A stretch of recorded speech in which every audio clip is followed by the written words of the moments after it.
से मुंह मोड़ के भागे, जो माल गनीमत के लिए छोड़ के भागे।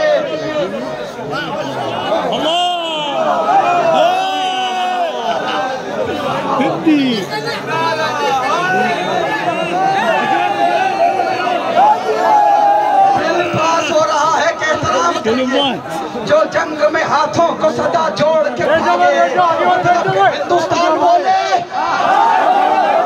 जो जंग में हाथों को सदा जोड़ के भागे, मतलब के लिए जबान पाकिस्तान की बोल रहा हूं मैं, साथ हिंदुस्तान से चाहिए है मुझे। जो जंग में हाथों को सदा जोड़ के भागे, मतलब के लिए अहद वफा तोड़ के भागे, अल्लाह के महबूब से मुंह मोड़ के भागे, जो माल गनीमत के लिए छोड़ के भागे।